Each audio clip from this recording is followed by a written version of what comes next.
Well, I think that we've been discussing this morning that since 1982, there's been over 30 scientific papers published that indicate that talcum powder, which actually contains talc as opposed to cornstarch, can cause a significant increase in the risk of coming down with ovarian cancer. In addition, if the talc happens to have asbestos in it, it can also cause an individual to develop mesothelioma, another really bad, dangerous cancer, generally focused in the lungs. So the answer is, according to the scientists, there's a real serious risk of ovarian cancer and mesothelioma when you use talc-based powders, especially over a long period of time. Now, the International Agency for Research on Cancer states that talc tainted with asbestos is in fact carcinogenic to humans. That agency is a division of the World Health Organization. That same agency classifies perennial genital use of talc-based baby powders as, quote, possibly carcinogenic to humans, end quote. Now, interestingly enough, Johnson & Johnson does have a warning on the label of its baby powder products that indicates that you should keep the baby powder away from the baby's face in order to avoid the baby breathing in the talc dust.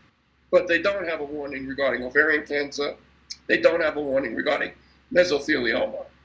Many of these traditionally talc-based products, powder products, are now using cornstarch or baking soda instead of talcum powder in their baby products and other cosmetic powders, such as deodorants. The American Cancer Society now lists talcum powder as a risk factor in developing ovarian cancer, which is one of the deadliest cancers for women.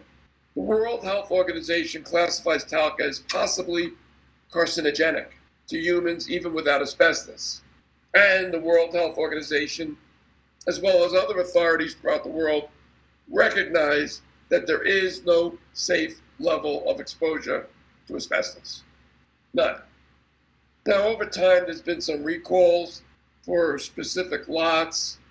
Most recently, October 2019, Johnson & Johnson recalled 33,000 bottles of baby powder because they found traces of asbestos in that lot.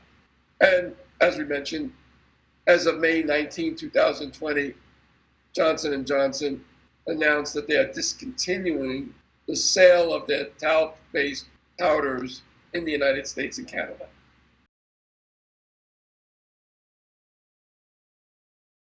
The FDA only regulates talc as a cosmetic ingredient. The FDA expects the companies that manufacture any cosmetics containing talc to test their own talc for asbestos before they use it in a commercial product to make sure that their talc does not contain asbestos. So when you ask, does the FDA approve the product? They really don't. They just regulate it to the extent that they're expecting that the company using talc will make sure that they're not using talc that contains asbestos. Cosmetic products like talc do not require FDA approval. Under the Food, Drug, and Cosmetic Act, cosmetic products and ingredients, with the exception of color additives, do not have to undergo any FDA review or approval before they go on the market. However, cosmetics must be properly labeled, and they must be safe by use by the consumer when the consumer is using it as labeled or as customary with that product. Interestingly, the law does not require the cosmetic companies to share safety information with the FDA regarding their cosmetic products. Many groups have called upon the FDA to require manufacturers of talc products to include a cancer warning on their talcum powder products. They have not done so. Johnson & Johnson has not done so. However, other talc products do have warnings.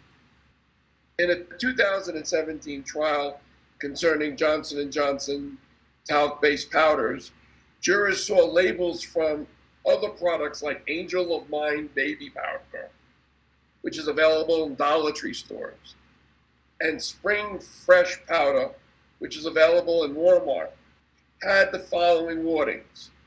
Frequent application of talcum powder in the female genital area may increase the risk of ovarian cancer. That is on these private label products, not on the Johnson & Johnson products. The warning continued. Medical evidence suggests that women who use talcum powder as a feminine hygiene product run a greater risk of developing ovarian cancer. Again, that warning was on these two private label products, not the Johnson & Johnson products. Johnson & Johnson talc products had no similar warnings. In fact, the World Health Organization, also known as WHO, and we've heard so much about WHO recently having to do with COVID-19, classifies talc as a possible carcinogenic to humans even without asbestos.